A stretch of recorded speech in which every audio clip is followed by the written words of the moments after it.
पूर्व विधायक उदयपुर वाटी आदरणीय सेवाराम जी, विकास जी और मोतियों से भी महंगे मंच पर विराजमान मेरे समस्त वरिष्ठ जन, भारतीय जनता पार्टी के बहुत बहुत अनमोल कार्यकर्ता आदरणीय मोहन जी बैठे हैं और हमारे सरपंच साहिबान, पूर्व सरपंच साहिबान, जिला परिषद सदस्य उमेश जी हमारे खेतरी से आए हैं और हमारे सुप्यार जी, सब लोग, सब नाम लूंगी तो बहुत समय लग जाएगा। इतना अभूतपूर्व कार्यक्रम और इस मंच पर बैठे बहुत सारे श्रेष्ठ वक्ता, आदरणीय शुक्र जी चौधरी साहब बहुत अच्छा बोलते हैं, आदरणीय सेवाराम जी, विकास जी भालोटिया और हमारे कृष्ण कुमार यादव और बहुत हमारे ऐसे ज्येष्ठ और श्रेष्ठ कार्यकर्ता, विकास जी शर्मा जो बहुत ही अच्छा भाषण जानते हैं, आप इतनी दूर से भी आए हैं, मगर बारिश के कारण थोड़ा व्यवधान कार्यक्रम में हुआ। मैं तो यह मानती हूँ कि बारिश तो होती रहे उतनी ही अच्छी है। ऐसा कहा जाता था कि भाई बरसात किसी भी मौसम में आए तो अच्छी है और विशेष तौर पे इस विधानसभा, सूरजगढ़ विधानसभा में बरसात का बहुत बड़ा महत्व है क्योंकि पूरी विधानसभा डार्क जोन में है और पीने के पानी की भयंकर किल्लत जो हम भुगत रहे हैं। आज किसानों ने मजबूर होकर पशुधन बेचना स्टार्ट कर दिया है और हरियाणा की सीमा से टैंकरों में पानी पीने का काम हमारा कार्यकर्ता कर रहा है। आदरणीय शुक्ल जी बैठे हैं, इन्होंने और मैंने मिलकर हमारी पूर्ववर्ती वसुंधरा राजे जी की सरकार से कुंभा नहर योजना स्वीकृत करा ली थी। मित्रों, मुझे अफसोस इस बात का है कि पेयजल की इतनी महत्वाकांक्षी योजना संपूर्ण काम पूरा होने के बाद भी न जाने कहां चली गई। मैं नहीं जानती क्यों खेतड़ी तक पानी आकर सूरजगढ़ की सीमा पर रुक गया। कहां प्रयत्न नहीं हुआ, कहां कमी रही, ये तो मुझे नहीं मालूम, लेकिन अगर पीने का पानी नहर के जरिए नहीं आया तो इस विधानसभा के लोगों को भारी मुसीबत का सामना करना पड़ सकता है। तो सबसे महत्वाकांक्षी योजना जो थी, बहुत लाइफलाइन जिसको कहा जाता वो योजना थी, वो हमारी योजना दम तोड़ गई और आज हम प्यासे के प्यासे रह गए। मित्रों, विधानसभा के बाद आपने भारी बहुमत से मुझे जिताया। लोगों को अंदाजा तक नहीं था कि 52,000 से जीतकर हम लोग विधानसभा में जाएंगे। वो करिश्मा सारा आप लोगों ने कर दिखाया था गांव-गांव और ढाणी-ढाणी में, मुझे याद है वो बात। और बहुत सारे रणबीर नाना जैसे और हमारे कार्यकर्ता यहाँ बैठे, रमेश जी पायल और हमारे विजेंद्र जी गाना खेड़ा, ऐसे अनेक कार्यकर्ता और श्रेष्ठ कार्यकर्ता सामने विराजे। नाम की बात नहीं है, आप सबका नाम उसमें सम्मिलित कर रही हूँ। अलाव चला कर बैठ कर हमने इस विधानसभा की तानाशाही तोड़ी थी कि नहीं तोड़ी थी? इस विधानसभा की तानाशाही आपने तोड़ी थी। कोई अंदाजा नहीं लगा पाया था कि 52,000 से हम यहाँ से जीतेंगे। और हमने इसके बाद लोकसभा में पार्टी का आदेश हुआ और भारी बहुमत से आपने एक छोटे से गांव से एक गरीब किसान की बेटी को लोकसभा में बोलने का मौका दिया। पर मेरे बुजुर्गों को, मेरी बहनों को और मेरे बेटे और बेटियों को और मेरे नौजवान मित्रों को बताना चाहती हूँ, 545 में से 5 श्रेष्ठ सांसदों में चयन शक्ल देख के नहीं होता, वहां काम के जरिए, काम के बलबूते पर श्रेष्ठ सांसद का अवार्ड मैंने झुंझुनू जिले की माताओं को समर्पित किया। और हमने जब काम करना शुरू किया तो मैं आपको बताना चाहती हूँ उस मंच के माध्यम से कि यमुना के पानी में 10% हिस्सा राजस्थान का था। झुंझुनू, सीकर, चूरू और भरतपुर 4 जिलों की भूमि की सिंचाई होती। मेरे इन नौजवान भाइयों से मेरा अनुरोध है कि पीछे बैठे हमारे साथी साथियों को दिख नहीं रहा है, थोड़ी सी देर बैठ जाए। ये मेरा स्वागत भाषण है, आप ये मत समझ लेना कि ये फिनिशिंग लाइन है, ये तो मेरा स्वागत भाषण है। इसके बाद आदरणीय हमारे शुक्र जी चौधरी साहब, विकास जी बालोटिया साहब और हमारे उमेश जी निर्वाण साहब और हमारे सेवाराम जी, विकास जी, बहुत लोग बोलने वाले हैं, आपको बहुत सारी बातें बताने वाले हैं। और यहाँ बैठे सब पार्टी की रीति नीति जानने वाले लोग हैं। भारतीय जनता पार्टी का कार्यकर्ता बहुत धैर्यवान है, बहुत मजबूत है। और यहाँ ऊपर से बारिश पड़ रही है पर भी अभी पंडाल भरा पड़ा है। ये आपका साथ मुझे आगे बढ़ने को प्रेरित कर रहा है और चाहती हूँ कि एक लड़ाई इस विधानसभा के मेरे उन नौजवान साथियों की लड़ूं जिनके रोजाना पेपर लीक होते हैं। एक गरीब का बच्चा जाकर के महंगी इसमें प्रैक्टिस करता है, अपनी तैयारी करता है और परीक्षा देने जाता है तो मालूम चलता पेपर लीक हो गया। मित्रों, आसान बात नहीं है शिक्षा पर खर्च करना। मैं उन नौजवान मित्रों से एक वादा करती हूँ। देखिए, राजस्थान से ये सरकार जा रही है, यह इसकी अंतिम विदाई का मौका है। राजस्थान से क्या भारतवर्ष ही कांग्रेस चली गई है और कांग्रेस के लोग, ये जो मौजूदा सरकार है, सारे मोर्चों पर विफल है।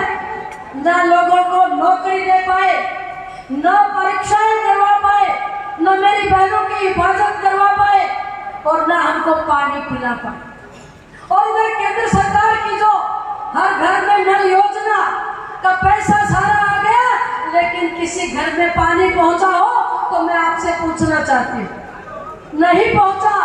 और कारण यही रहा कि मॉनिटरिंग अच्छी नहीं है, आपके पैरवी बेहतर मजबूत तरीके से नहीं हुई है, इसलिए हम आज भी इस दंश को झेल रहे हैं।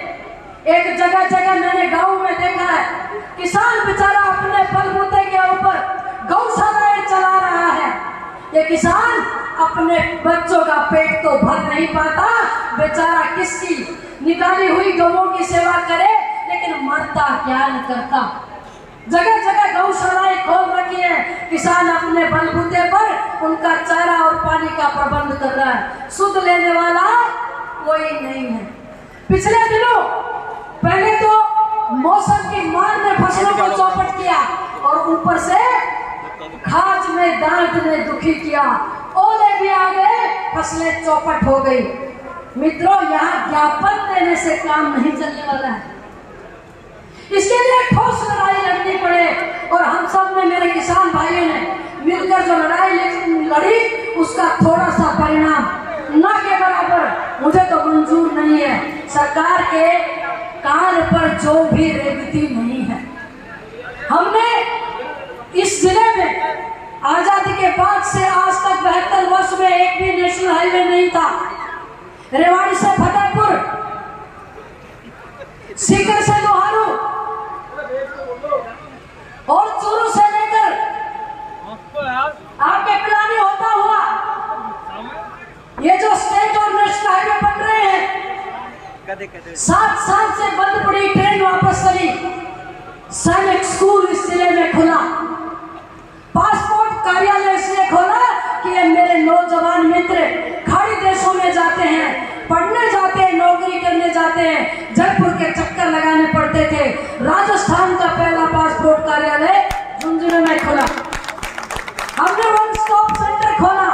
और मैं खिलाड़ियों को बताना चाहती हूँ कि जिला मुख्यालय में स्वर्ण जयंती स्टेडियम में जो सिंथेटिक ट्रैक बनी 18 लाख की, हमने करोड़ों रुपए, 17 करोड़ रुपए वहां पे उस जगह खर्च किए। आप जाकर कभी देखेंगे तो पहचान नहीं पाएंगे। हमने जिले को रूडिप से जुड़ाया, 642 करोड़ रुपए एक साथ मिले। मैं ये सब बातें इसलिए बता रही हूँ कि भारतीय जनता पार्टी की सरकार उस समय थी और आपकी बेटी सांसद थी, तो बाहर से केंद्र सरकार से पैसे लाने का, अधिक पैसे लाने का काम हमने किया। मित्रों, ये लड़ाई शुरू ही की थी। मेरा तो एक दोष रहा कि दिल्ली जाने के बाद मैं इन कार्यकर्ताओं को देख को संभाल नहीं पाई, इनके काम नहीं कर पाई, इन माताओं के पास बैठकर गीत नहीं गा पाई। ये मेरा अपराध रहा, ये मेरी कमी रही। आप कुछ भी मानिए, इस बात की मुझे बहुत ठेस है कि मेरा कार्यकर्ता उन 5 सालों में मारा मारा फिरता रहा और मायूस होकर अपने घर में बैठ गया। मित्रों, ये कोई बात नहीं है, सरकार नहीं है तो हमारी चलेगी नहीं, हमारी चलेगी, हमारी चलती है।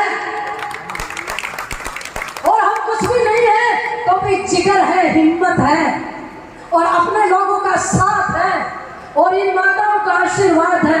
मेरे बुजुर्गों की ताकत मेरे पास है, इसलिए लड़ाई में कहीं भी पीछे नहीं हटेंगे। मैं तो आज यहाँ पे इतनी बड़ी संख्या में आप पधारे, आज के दिन मैं तो कुछ नहीं हूँ, बहुत बड़ी चीज हूँ, आपकी बेटी हूँ, आपकी बहन हूँ और ये मेरे नौजवान खड़े हैं, इनकी मैं बुआ हूँ। और किसी की मेरा, क्योंकि ससुराल मेरा ननिहाल और मेरा पीहर इसी विधानसभा में है, तो मुझे बताओ कि मैं जाऊं कहाँ।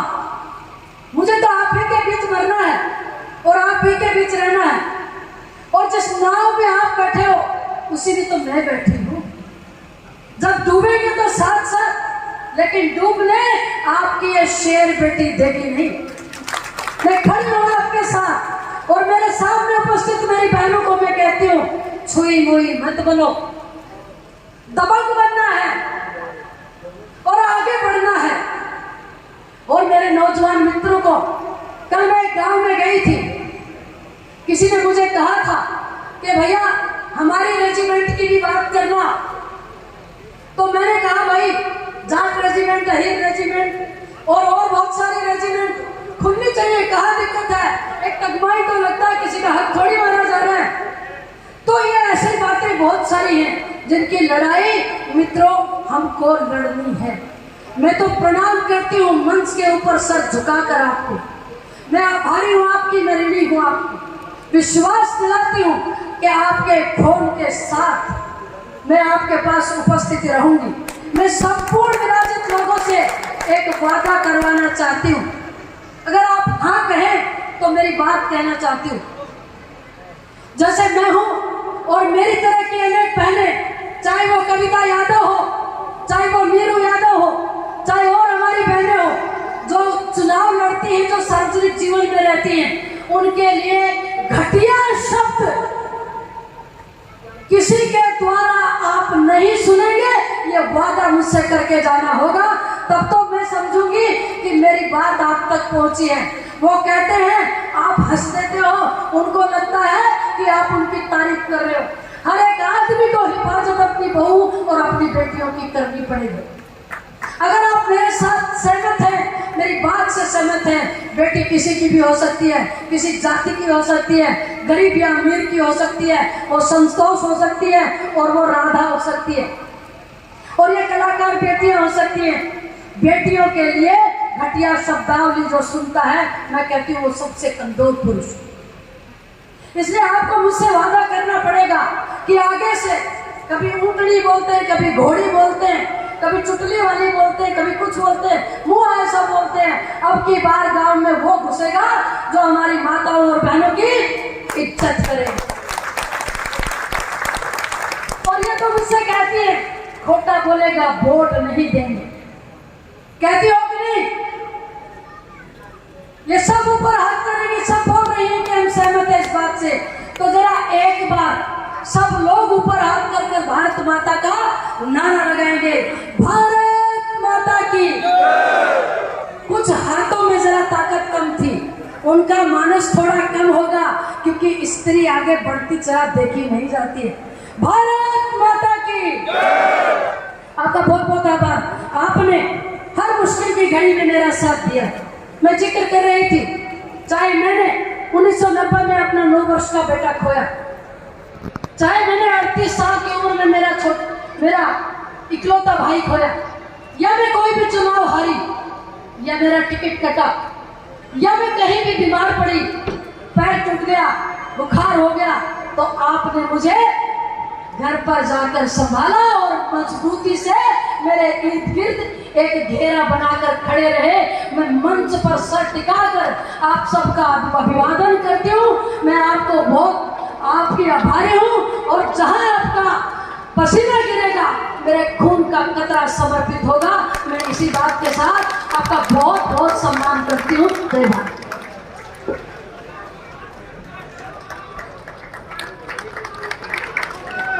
बहुत बहुत आभारी। इतनी विपरीत परिस्थितियों में एक रागिनी मुकेश की भी सुनेंगे और वक्ताओं की भी बात करेंगे। आपको मेरी कसम है, जाना मत, घर तो रोज ही रहते हैं और कहीं घर वही मिलेगा। गाड़ी आप लेकर आए हो, कोई छोड़कर जाएगा नहीं, आप बैठे रहना। हम भी दिखाना चाहते हैं कि हम फौलाद के बने हैं और फौलाद भी वो जो कोई इस्पात की भट्टी में पिघलेगा नहीं। बहुत बहुत आभार, धन्यवाद।